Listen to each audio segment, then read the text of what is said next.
Welcome to Politics Done Right. I am your host, Egberto Willies.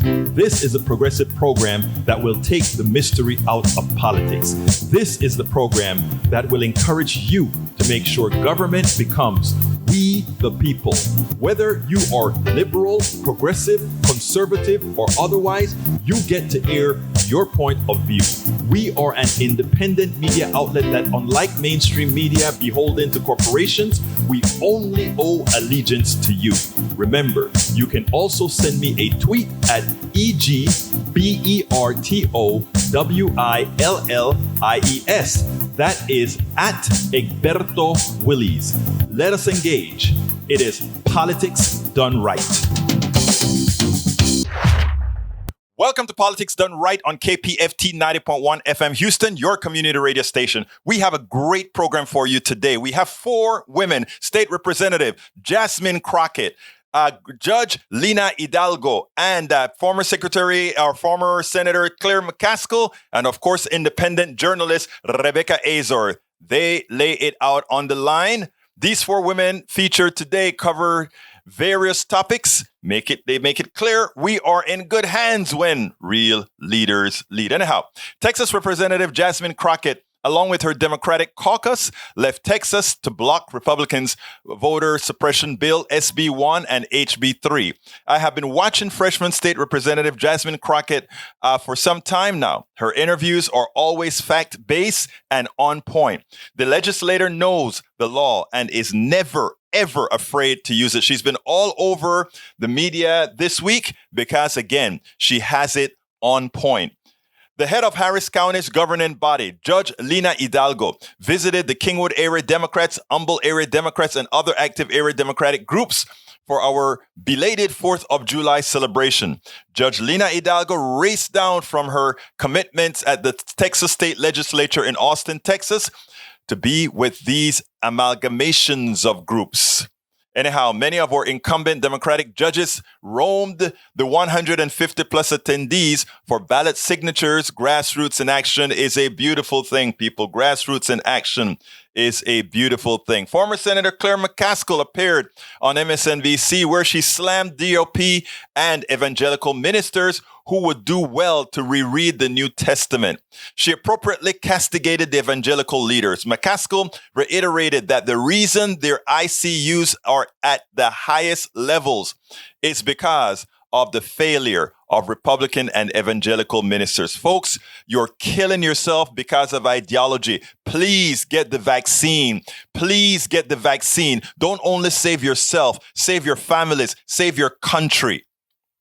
Rebecca Azor, like it or not, at the Benjamin Dixon, an independent journalist, discusses why alternative media is needed. Rebecca Azor visited Politics Done Right to discuss her passion for independent political journalism, where she leverages her voice to bring political discourse in a manner that brings in the masses. She does not disappoint in describing herself and how she does what she does. Before we get started, though, please remember that to keep your community radio station, KPFT, in your minds. Talk about it. Tell your friends about it. Tune in at 90.1 FM Houston or listen at kpft.org. Likewise, keep our 100,000 watt station that covers the entire Southeast Texas on air and help us get that backup generator for our tower by donating what you can afford at our website, kpft.org. Lastly, remember, you can get Politics Done Right Mondays through Fridays on Facebook Live at facebook.com/Politics Done Right or on YouTube Live at politicsdoneright.com/YouTube. Please do not forget to follow me on Twitter for updates. My handle is Egberto Willies at EGBERTOWILLIES. We are very lucky today. We have a rising star out of Texas who's making a difference. The type of politician that we need out there, the type of politician that's going to make a difference. State Representative Jasmine Crockett out of Dallas, HD 100. How are you doing today? I'm doing well. How about yourself? I am doing great. Let me tell you, I really wanted to talk to you. I saw you on MSNBC and on Vice Network and a few other places where you were not only promoting the vote, but taking command of letting folks know that we will be listened to. Tell me what you're doing out there in Dallas. Tell us a little bit about what's going on in the Texas Legis. Yeah, the Texas Ledge is crazy, in short, right? So we saw a shift in this country with the election of Trump. And I mistakenly, and maybe I was just a little green, maybe a number of us were green, thought that if we could just rid ourselves of Trump, then the cancer that we saw infecting this country would go away. But then January 6th happened. And we were all told that this cancer may not go away too quickly. Sadly enough, the cancer has spread. It's spread throughout the various states and the state houses. And so in the Texas House, there were two authors of these voting bills, right? The House author, as well as the Senate author of these bills, originally, the original authors, let me be clear. They both are attorneys. They both left the state of Texas in an attempt to overturn the election on Trump's behalf. Both of them tried to do this. When they were unsuccessful, they decided to come back to the Texas House and the Texas Senate in an effort to change the law so that hopefully, if they were ever in a situation like this in Texas, they could overturn the elections. I mean, you couldn't make this up. Like, it seems like a movie or a nightmare, but it's our reality here in the state of Texas. So we were able to kill that bill during the regular session because they kind of just banked on us rolling over and taking it because they had the numbers. But we've always had the brains while they've had the brawn. We killed the bill. They started walking back certain provisions, such as overturning elections, such as dealing with our souls to the polls. But they still wanted a voting bill, them and the governor. And this is nothing more than a power grab. You know, they see that their power is dissipating. They know that they don't appeal to people of color. They know that they're not trying to appeal to people of color. So they are going further right so that they can get those fringe Republicans to come out and support their policies. So as of now, it's easier to carry a gun in the state of Texas than it is to vote. You know what is interesting is that of all the people that I interview on this particular issue, you are the first one that I've actually started from the most dangerous part of this bill, which is overturning elections. You get it. Most of the people don't they're worried about souls to the poll is important. Yes, all these things are important, but they can all be overcome by grassroots movement to get people registered and get people out to the vote. But overturning the poll is a completely different thing. Now, what you all did, a whole group of you took 2 planes and a few other methods to get to DC. I understand that you went to a state where you were pretty sure they won't have a friendly agreement with our governor to allow your arrest and repatriation to Texas. Is that correct? Oh, absolutely. The governor doesn't have friends up here, not that are in high places. Let's say that. But either way, Texas is Texas. I know that our governor feels like he runs the world, but he has jurisdictional boundaries, and those boundaries are around the state of Texas. In fact, the governor keeps saying, I'll have them arrested. The governor doesn't have the power to do that either. That's not what a governor does. That's not his branch of government. That's not who would do it. It would actually be Speaker Phelan. And it's not an actual arrest, it's a detention because we've not committed a crime. And the fact that he's framing this as if we're criminals, we're not criminals, okay? This is provided for in the Constitution. In fact, if the governor wanted to do a little bit of a history lesson, even though I know that we want to rewrite history in the state of Texas right about now, he would find that Abraham Lincoln actually jumped out of a window in order to break quorum before. And interestingly enough, Speaker Craddock, who is still in the House, he is the longest serving member currently serving in the House. He's a previous speaker. He said that if it were him, he would have locked us in and we would have had to have jumped out the windows. So the speaker is the one that really has the power to do what we call a call on the House. And that's based upon the rules that the members have in place that affords them an opportunity to do that. And so there's some legal gymnastics that I could go through, but I don't want to bore your listeners. But long story short, we knew that so long as we were outside the state of Texas, no one would have jurisdiction to touch us. I was curious because I don't know the law. And you guys kind of let it be known before you actually left Texas that you intended to leave Texas. And it kind of shocked me because I was wondering if, could they have stopped the plane? Could they have could he have come and picked enough of you up so that you could still maintain quorum? How does that work? Yeah, so the press is the press, right?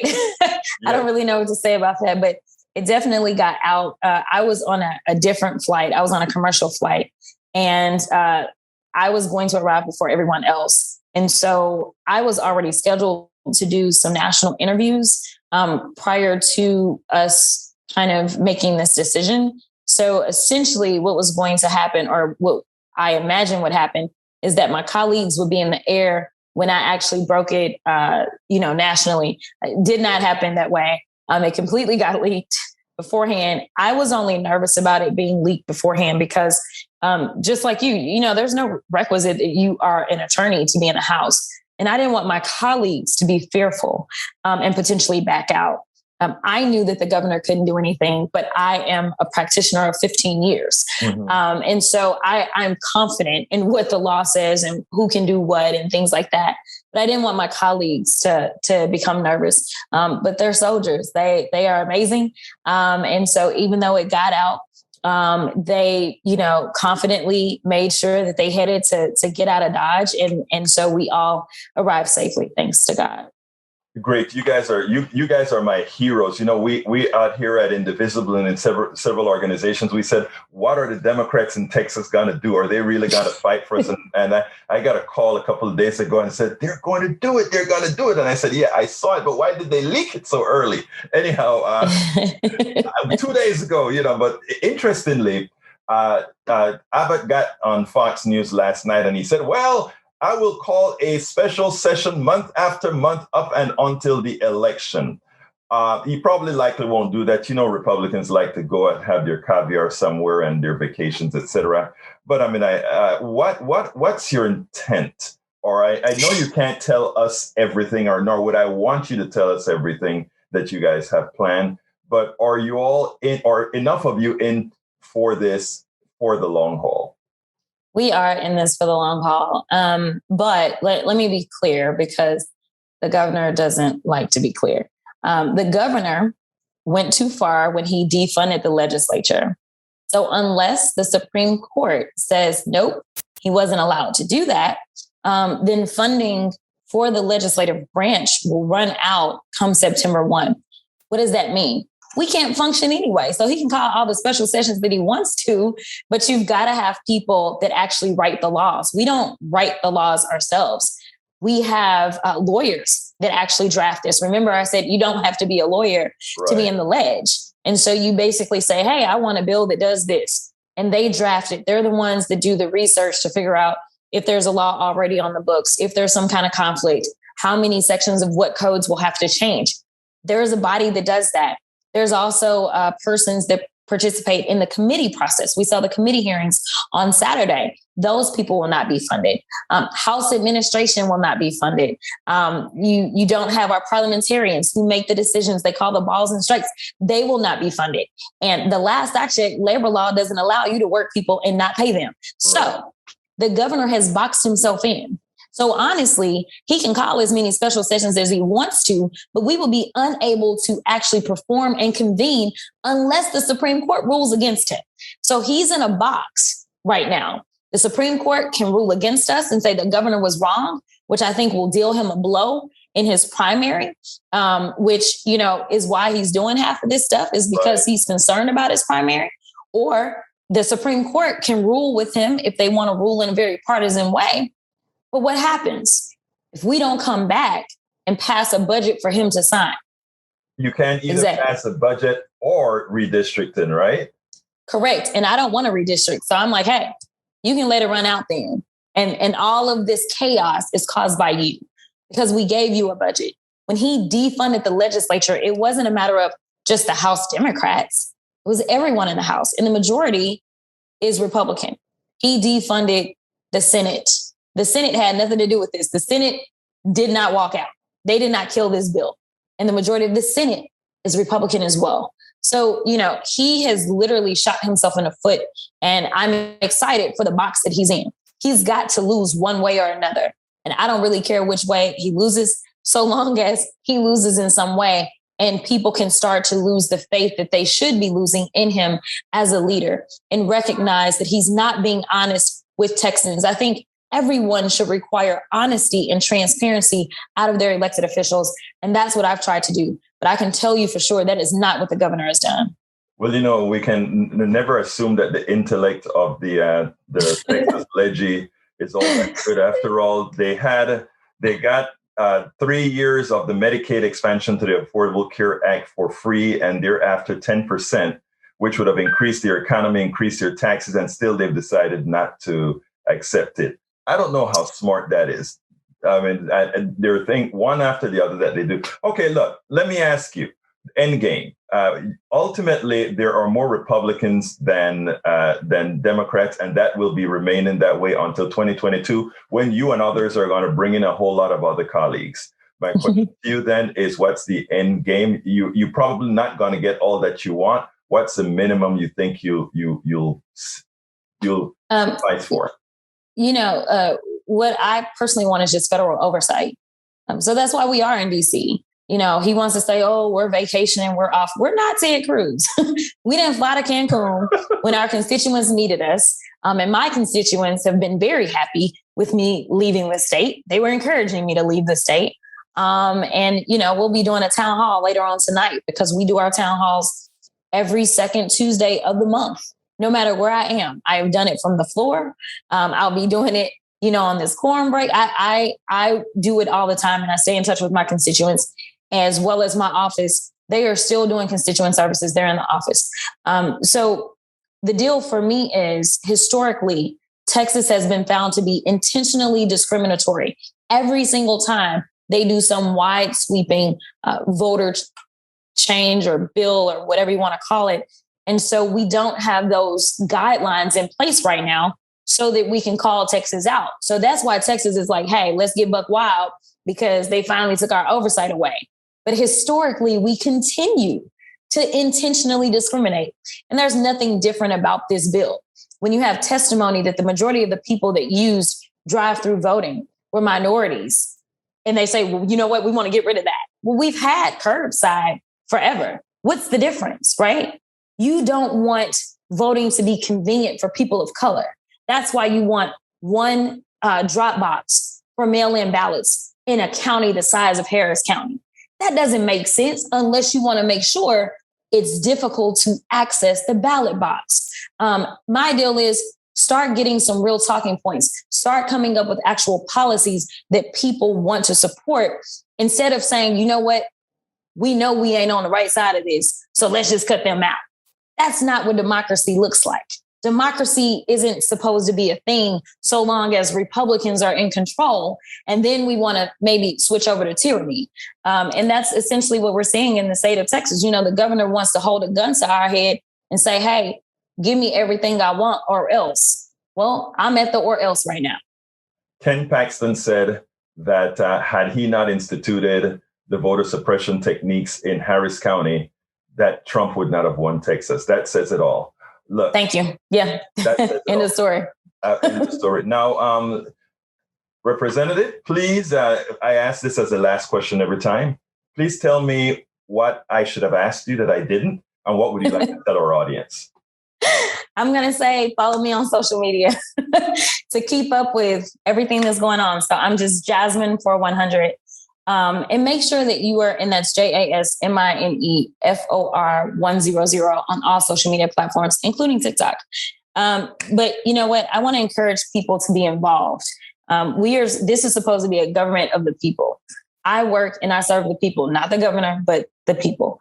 And so, it's important that you make phone calls to your state house members and your senators. Don't just say, well, they're not in my party, so I'm not calling. No, they need to hear from you. They need to know that you're in their district. They need to know that you represent them, or they represent you as well. So please reach out to any elected officials on the state and the federal level. It's time to make a full court press so that we can do everything that we can to preserve democracy in this country. State Representative, Legislature, Jasmine Crockett, it's been my honor to speak to you. Thank you so kindly for having been on Politics Done Right. Thank you. And now let's listen to Lina Hidalgo when she visited with several Democratic groups and had a very inspiring message. Check this out, and then we'll take it on the other side. It's wonderful sharing the stage with our new party chair. Let's give a hand up for Otis. Yeah, thank you guys. I just can't think of a better way to celebrate being all together again, being able to do this again after so many years of not being able to pull it together. So the Rodriguez family, thank you guys so much for this beautiful place. And Ellie and Art and John and so many people that made this come together, thank you. I know that it's been a hard year with COVID, with the impacts of that. I know that it was hard to muster up the strength in the middle of COVID and everything that was going on to go out and work on politics and getting people out to vote and getting excited, even as we dealt with everything we were facing. But you guys did that because you knew that so much of the challenges that we're facing came back to leadership, came back to politics. And you all held the line last year in the elections, and it was incredible. And of course, we have more challenges with hurricane season and the attacks at the state legislature, but we're nothing if not tough. When we have these disasters, we dust ourselves off, we rebuild, we recover, we regroup, and keep fighting. And people as strong and resilient as all of you deserve a strong and resilient government.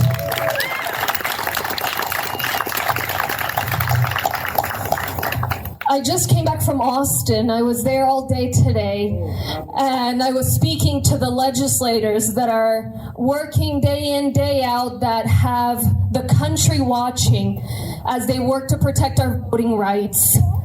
We are fighting to the very end with that because we need to. It's about democracy. With your help, we were able to elect a commissioner's court.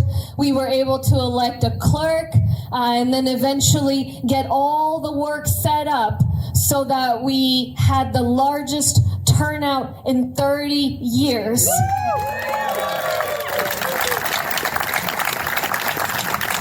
Every time I'm on the news, I do an interview where people ask us about the innovations, and I proudly talk about 24-hour voting and drive-through voting and tripling the number of voting locations and turnout for both parties. Just turnout because it's the right thing. I think of you and the work we've put in over the years and the work we put in 2018 to get to where we are today. And we are not going to give up on this. We're working with the folks in Austin. We've authorized the county attorney to file lawsuits. We've already authorized him on any voter suppression bill that passes.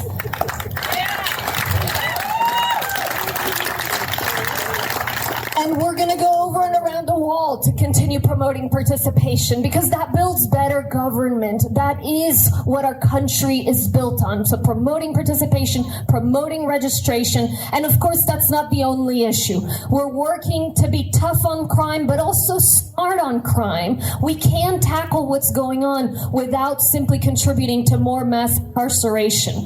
We're working hard to protect our environment, to think about climate change, even though it used to be a taboo word. We need to tackle it, and our community is smart enough to both be the energy capital of the world and also realize that climate change is a reality. Yes.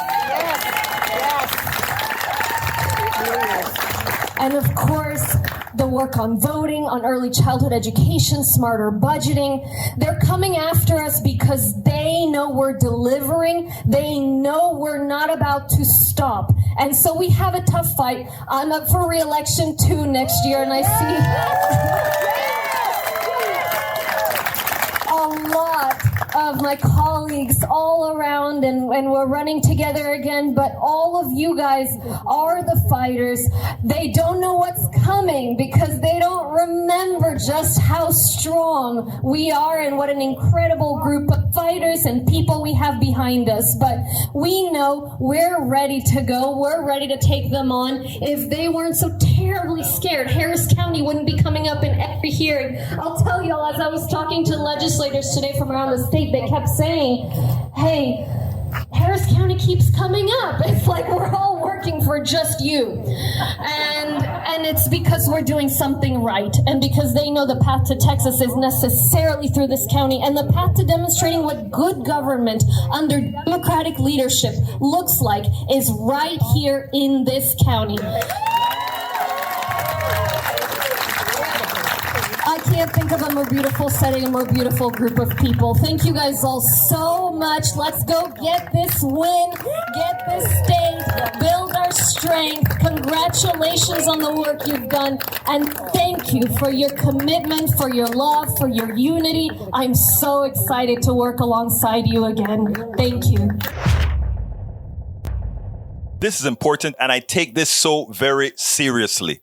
Please get vaccinated. Save yourself. Save your family. Save your state. Save your country. Save everyone around you. Don't be a spreader by doing the wrong thing. Check out this message. The death march in red states has begun. Many are following their conservative brethren and not getting vaccines because somehow it is messing with your freedom. Somehow it is not all that bad. Well, I want you to listen to Claire McCaskill, because finally somebody is going to hit those who need to be hit, like the evangelicals and specifically the GOP in their state. Check this out, and then let's go ahead and take it on the other side. Claire McCaskill, we careen into a domestic topic that you're familiar with, and that is the spike in virus cases in your home state of Missouri. Does this necessarily have to do with its color on the political map? Is this anti-vaxxing come home to roost? It has. And it's the abject failure of the political leadership of the state, which is now dominated by the Republican Party. The governor, all of the statewide elected officials, except one who's a Democrat. And this is happening. Brian, you know this part of my state. You used to hang out there many years ago. But we're talking about Southwest Missouri. And I would say we've talked a lot about pop stars and community leaders. I don't need to tell you that maybe the most important people that need to do some soul searching and read some of the New Testament are the evangelical ministers that are sprinkled throughout the states that are having problems with accepting the vaccine that Trump not only developed, but he took. This was Trump's vaccine until he left office. And if we don't get beyond the political issue and get to the health and the safety issue, we have more people in ICU units in the hospital now in Missouri than we had a year ago. And that is primarily because of the failure of the Republicans in this state to take it seriously. And I think the failure of evangelical ministers in rural Missouri, that they are failing the people that come to them for spiritual guidance. They should be helping them talk to their doctors, find doctors, and do the right thing and take the vaccine. It's heartbreaking to see how many people are in ICU units right now that don't need to be.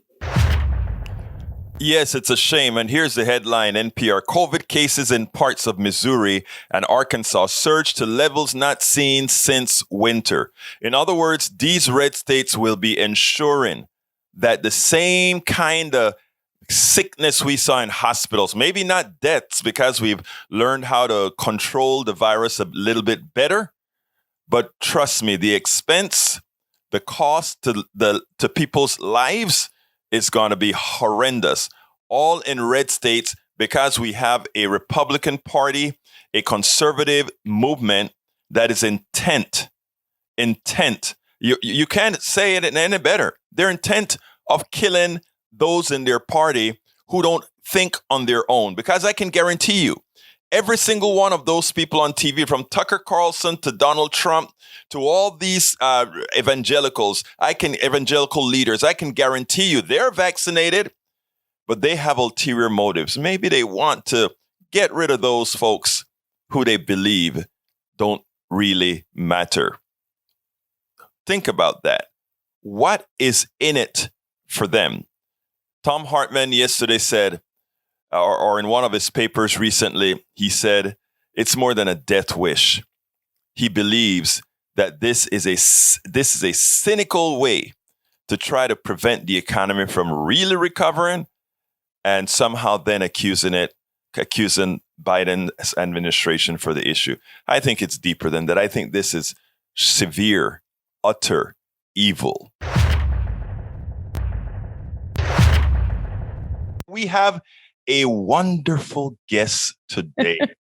Rebecca Azor is the co-host of, let me say it better. Rebecca is the host of Like It or Not under the Benjamin Dixon Show's platform. She is an insightful independent journalist with a very informed opinion. And one of the reasons I wanted her here is because of said informed opinion with a passion. Welcome to Politics Done Right. Rebecca, how are you doing today? Thank you so much, Egberto. I'm doing really, really good. I'm happy to be here. You know, this is funny because I've been invited to speak on a lot of people's platforms, and I just don't do it much because I'm usually really busy. But I absolutely, I love when we have family friends to the show, and I think that you are one of them. So I was like, let's just go ahead and let's get right into it. So I am your first. This is my first outside of our show when it comes to politics, speaking about politics.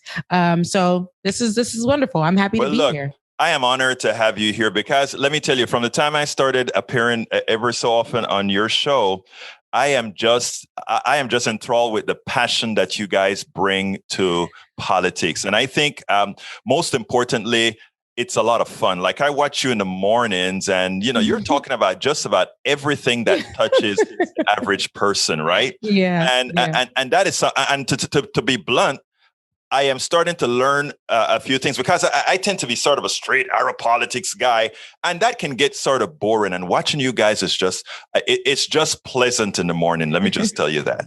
No, thank you. I really, really appreciate it. Literally being on the show and meeting people like you guys, it's great because we're all talking about the same thing, but we probably package it different. But there's nothing wrong with, just being on the same wave, right? And we all look different. We all speak different languages and things like that. But the message and what we're trying to do is all the same. And I love it because we have these different generations.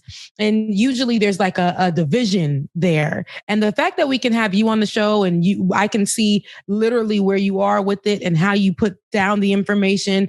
And then you can actually come on and see how we do it. And my thing is to do it in a fun manner and, and bring people on so they can have fun too. But at the same time, also get educated by people like you. So this is why I think it's so good for both of our worlds to blend, but for us to accept each other at where we are, knowing that when we get whatever fight it is that we're fighting for, it's for all of us to be okay. It's for all of us to be good. So, and we all do it together. Now, let me tell you, I want, first of all, I want folks to make sure and always tune in to the Benjamin Dixon Show. Tell us a little bit about when your show's at and time and how they can get there. Because one of the things I want to start doing, Rebecca, is making sure that we all co-mingle and we let people know that there are different places to go to get different flavors of good, actual information. So talk to me. Yes. So, well, basically, you can find our show first and foremost every morning, Monday through Friday on YouTube, the YouTube space, Facebook space. We're on Twitter as well. But YouTube is our prominent format. And we stream from there every morning at 8:30 a.m.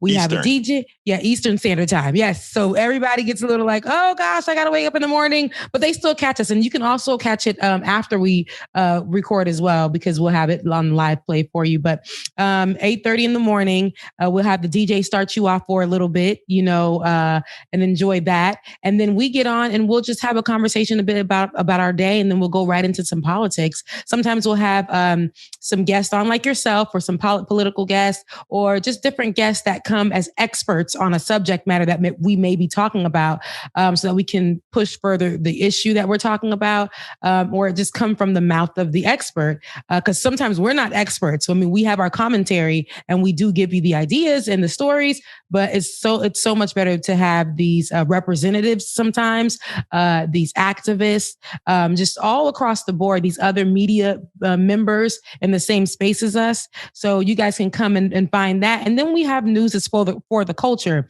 like millennials like to say. Like we like to say, it's for the culture. Sometimes where things are happening within the Black community that won't be covered on any other mainstream media. And we like to talk about that and get to like different conversations about it. And I like positive news. We do this thing called Black Joy, because sometimes we can take you through a heavy start of the day when it comes to politics that could actually break you. And then so I like to ending with something positive for people. It could be a quote, could be some videos, just something fun for us to just have conversations about. When in most, first and most of all, it's always going to be related to Black issues. So, well, let me tell you, I want the audience to know a little bit about Rebecca Azor. So give us a little bio about Rebecca, because I mean, like I said, when you listen to your commentary, you actually see that you are everybody's woman. In other words, you go out there and people can feel that the things you talk about are things that they are going to live through. I heard you talking yesterday when I was on your show about what you went through, some tribulations you went through at the job, etc. So tell me a little about you first, and then I'm going to ask you a few questions about that as well. Sure thing. So me first, again, my name is Rebecca Azor. So I am Haitian. I come from, I'm a product of immigrants out of Haiti, and I am a journalist, right? I started off, I went to Florida A&M University, which is a predominantly, it's a great, I call it the number one HBCU in the nation. It's a predominantly Black school, historical Black university out in Tallahassee. And I had the blessing of going to that school where I got a degree in broadcast journalism. And I used to do local news there. And I also did the local news for the school. I did the local news for the local news station there. And I also did radio. Coming out of there, I left and I moved to New York, and I started working for like reality shows and working with them, and fashion journalism. So I'm all across the board.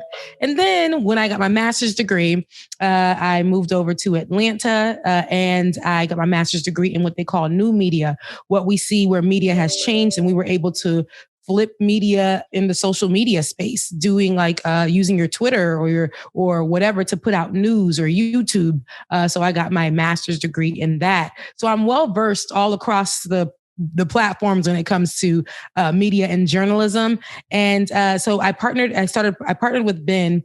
We used to work at this company. That's when I got into politics. I was never really into politics. I was just used to, as a journalist, regurgitating the news, not really being able to have an opinion, because how they frame it is, you have to be unbiased at all times. Although I wasn't realizing that some of these companies that I was working for had picked chose a side, which made them biased. And sometimes I was complicit, and I didn't understand at the time with the stories that were being told. And I want to break you 1 second. Please remember your trend, because you just made a very, very important statement that I want our audience to realize. When Rebecca says that she in old media, it was always spoken about, we have to be completely unbiased. In other words, this person says, the other said. But what she realized is that there was implicit bias in what was actually chosen as the story. So that stuff about the media being unbiased was never true. Mm-hmm. Sorry to interrupt. I just wanted people to understand that, because it's a very important point you made there, my friend. Yes. And I say that because it's something I had to learn as a journalist. And I have so many other journalist friends who had to learn that as well. Some of them still being in the mainstream media and some of them having to go on and start their own. I was blessed with an opportunity that just fell in my hands after I graduated with my master's degree. I just applied for a job, and the company wanted me because I was Haitian, and to them I was exotic. I talked about that on my show today. I was exotic and I could speak about the Trump issues. And so I was working for them, but little did I know I would meet Benjamin Dixon, who is my co-host, Benjamin Dixon, and him to, show me actually, hey, you have a voice in this politics thing, right? You don't have to just be straightforward talking about Trump or having these conversations that don't mean anything to you. You have, because outside we'll have these conversations. He said, if you feel this way, change your stories to that so you can speak and have your opinions. And I started seeing the benefits of that. I started seeing that, oh my goodness, I actually have a voice. I actually feel something. I'm actually learning about politics, and I'm teaching people who aren't on the higher level or the lower level, but regular everyday people about politics. And it doesn't have to be worded in this way, or it doesn't have to be worded in that way. This is just like, hey, I'm just like you, and this is how I feel about it. And it just really, from there, I just began to grow. And I started changing the stories from just Donald Trump to Black women and their healthcare, to Black people and their lack of knowledge when it comes to their local legislators. I started learning and teaching, and that was really what got me to a place where I'm like, I want to stay in politics, but I also want to add some culture to it as well. And I also got the chance and the opportunity to talk about Haiti. And that was the biggest thing for me coming into politics, because I was able to tie the two together, American politics and Haitian politics, what's happening in Haiti, how America has had their foot on their necks of Haitian people, and how it ties together, how I can reframe the narrative of how people view Haiti as the poorest country in the Western hemisphere. But it's just been a roller coaster ride, but it's been beneficial. And I don't think I want to leave politics, but I can also add the things that I love also within that realm too. So that's really been my storyline when it comes to that. I know it's all over the place, but one thing about it is I stayed in media, and I took a break from media and had to go into corporate because I spoke my mind after working. You have to pay the bills. Yeah, I had to pay the bills, and media doesn't always pay. Right. And working. Go ahead. No.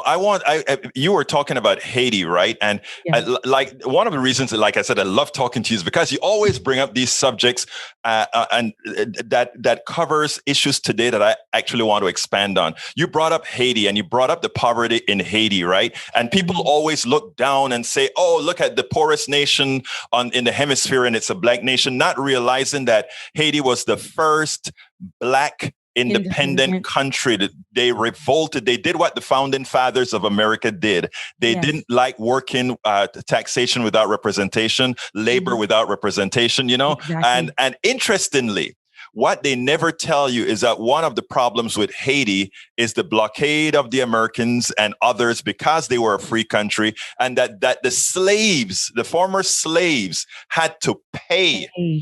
They had to pay France for their freedom, and they have been doing that for centuries. And henceforth, the poverty. It is the same capitalist system screwing a country and taking away their wherewithal. So I just had to say that once you brought up Haiti, and people have to understand. Oh, Haiti's not a basket case. Haiti was made an issue by the capitalists around the world. So just thought I might say that. Anyway, sorry to interrupt. Oh, no, I know that. See, that's what I do. I might start talking, and I'll have this point. I'll take it everywhere. So that's another look. That's a story for another day. Right. But I'm glad that you pointed out all those things, and I want people to go and research those things and how they tie together. American politics, American leaders, and how they've had their foot on the neck of Haiti, and how we've been having to pay France for our entire existence of being free after we fought for our freedom against our oppressors. But go ahead and Google that. It's a simple Google search and you can find it. Yes, working in politics, I actually, me and Ben grew something and we decided to break away and do something even bigger, working with the well-known activist. We always do this, but he shall not be named. But we worked with a really well-known activist, huge activist, and we grew something there. And then I realized that this is when Ben started teaching me not all kin folk is skin folk. That's what he said. Or not all skin folk is kin folk. Just because they say they're an activist, they're fighting for it. Then you get right with these people and you're excited to work with them and they're not doing the work. So I had to break away from that because I called him out. I called that particular activist out and he's very popular. And I called him out. I said, hey, you're not doing the work that you said you're doing.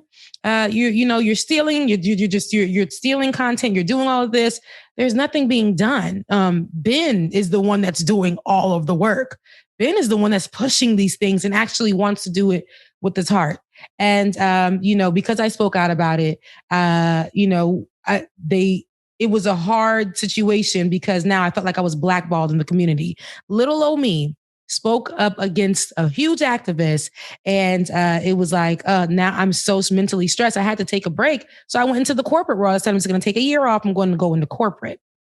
Me going into corporate, and I can't name my business. I would love to name the corporation that I work with. But if people go down my timeline, they'll put 2 and 2 together and realize. But me working in corporate, and I thought it would be great just to sit down for a little bit, take a breather as I figure out, my way back into politics. And it honestly was a struggle because I don't like being told what to do in that way, sitting in a cubicle farm, all of that. I just started realizing and unpacking as I worked in the corporate environment. Wow, this is a jail cell.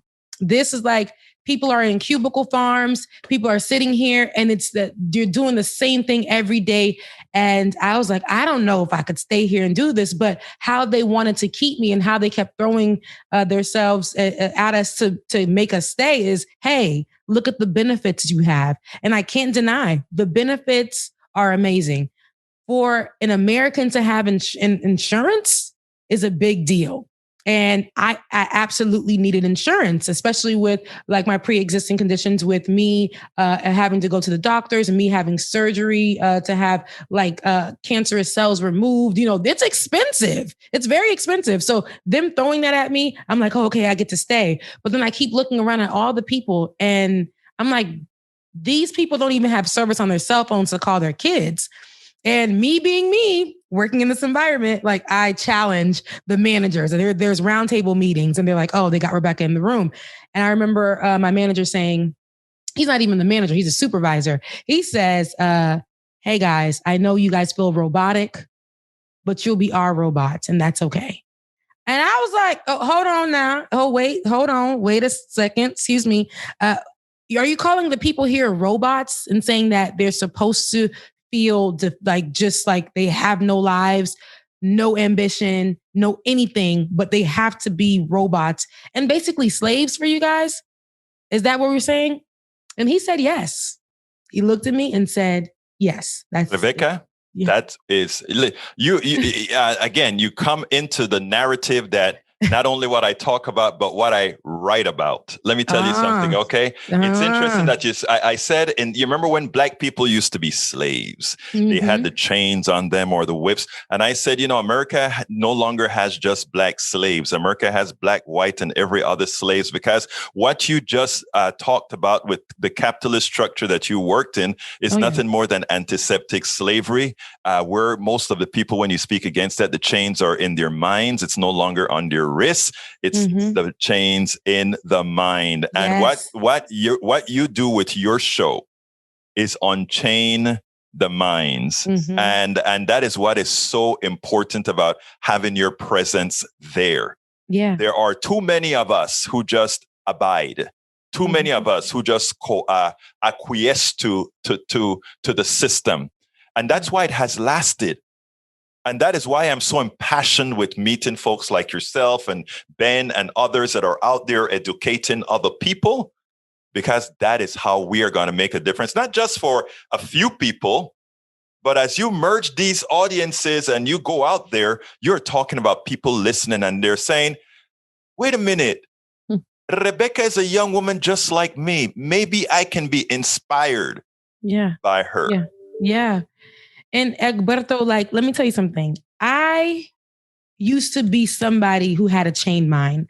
That's something that I was like, that's just a systemic thing. You don't even know that you're just going through every system from when you get to school, when you're being educated, and you're just going through. You don't even know that this thing is just naturally coming to you. I thought you were supposed to look a certain kind of way, talk a certain kind of way. At one point, I used to get, oh, you talk so well for a Black person. And then I would tell them that I'm Haitian. They're like, oh, wow. And you speak another language? Wow. It was just all of that. And I thought, wow, I'm not normal. I can't be myself when I go into school. My father used to tell us, don't you go there and speak Creole, because you know how they're going to do you. They're going to put you in Esau. They're going to put you in those programs where it's for kids who don't speak English. Things like that. They're going to cap you. And I went through the system doing that. Like, they would do that to me. And then finally, when I got to college, it wasn't until I got to the HBCU that I was taught to break free from that mindset. They made us read a book called The Lies My Teacher Told Me, where I actually was taught about, how Columbus didn't found anything. He didn't, there was nothing that man founded, but we celebrated him every year in our education system. And, so for me to break free of that, and then for me to go into the media space and have to break free of how I was taught to be in a media space as well, I wanted to show people that as like, hey, you can be unchained. You can still do the work and still be okay. It doesn't matter how it's packaged. If you're doing it, if you're doing the right thing, it'll all fall together. It'll all come in line. And it's going to be, for some people, considered radical.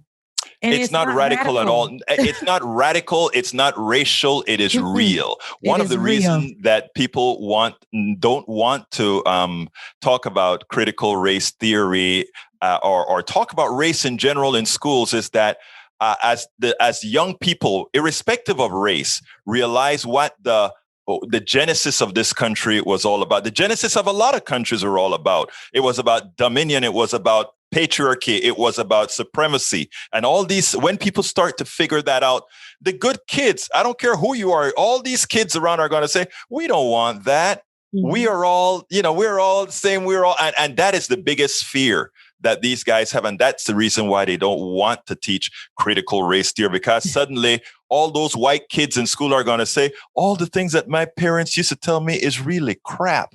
Yeah. All the things that I learned in history was really crap. And I am supposed to revere people that considered me 3/5 of a person. I am supposed to revere people who said, I'm supposed to call these people great that said, I'm going to make the whole Western hemisphere with people with melanin be less. I'm supposed to revere that. I am supposed to revere that. Oh, well, Columbus discovered America. I'm supposed to revere that somehow it was great to throw Indians off their land, sign a treaty. I'm supposed to say that we follow the law when we sign a contract with the Sioux Indians. And when we find gold on the Black Mountains, we kick them off the land. Mm-hmm. If we are truthful, and this is not anything against any individual person, this is against a system. Yeah. And if we don't learn these things, we are not empowered. And again, you, Ben, and your cabal. I love DJ Triple X. Love DJ Triple X. He keeps me going, man. But let me tell you, that is what we do. So look, Rebecca, I wanted you on. I wanted your spunk. I wanted your spirit. I wanted to make sure that people know who you guys are.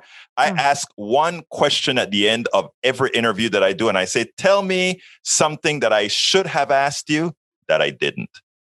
This is such a good question. Let's see. Well, this is a simple one. This is because it's like it follows the get to know me. What are other talents that I do or have beyond media? Right. Okay.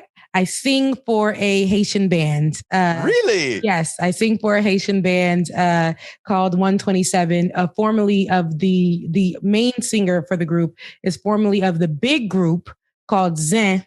ZIN, where the main artist there was Alan Cave, who is an internationally renowned artist from Haiti, still living in Haiti. And so definitely I'm happy to be, a part of that where I can enjoy my Haitian culture. I also sing. So I also sing and dance. So that's my thing. That's how I keep my Haitian culture alive. And the music is a big part of Haitian culture. And it's influenced things like Zouk in the Ivory Coast, in Brazil, like things like that. So yeah, that's what I do outside of media.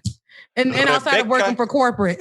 But you know what? Pretty soon, when folks realize that Like It or Not is deserving of patrons through the Gazoo, just like we here at Politics Done Right are trying to get patrons through the Gazoo. People are going to start. I think in the long run, we all get the support that we need to keep these types of platforms going. And then you're going to be able to say, Corporación, adios. Yes, Corporación, adios. But look, Rebecca Azor, co-host of Like It or Not. Look, it's been my pleasure to have you on board. Thank you so kindly for being with us. And we are going to talk again because you know what? There are certain subjects that are going to come up that I'm going to say, I got to get you on to put some context on that subject. Thank you so kindly for having been on Politics Done Right. Thank you so much, Egberto, for having me. And I can get to talking. So, that like when you come on our show, I come on yours and we just get the conversations going. Thank you so much. You got that right. Thank you so kindly. All right. You have a good day. Again, please remember to keep your community radio station, KPFT, in your minds. Talk about it. Tell your friends to tune in to 90.1 FM Houston or listen at kpft.org. Keep us on air by donating what you can afford at our website, kpft.org. Remember to put Politics Done Right as that trigger that got you donating to the station. Once again, remember, you can get Politics Done Right Mondays through Fridays on Facebook Live at Facebook.com/Politics Done Right or on YouTube Live at politicsdoneright.com/YouTube. Please do not forget to follow me on Twitter for updates. My handle is at Egberto Willies, at EGBERTOWILLIES. Well, folks, we've reached the end of the program. My name is Egberto Willies. This is Politics Done Right, and you know how I end this, baby. I am what? Out.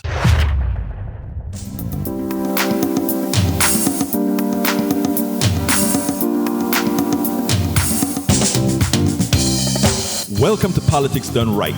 I am your host, Egberto Willies. This is a progressive program that will take the mystery out of politics. This is the program that will encourage you to make sure government becomes we the people. Whether you are liberal, progressive, conservative, or otherwise, you get to air your point of view.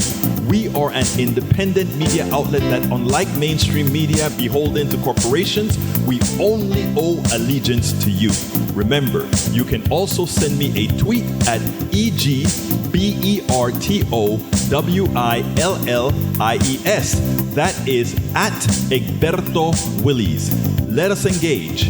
It is Politics Done Right.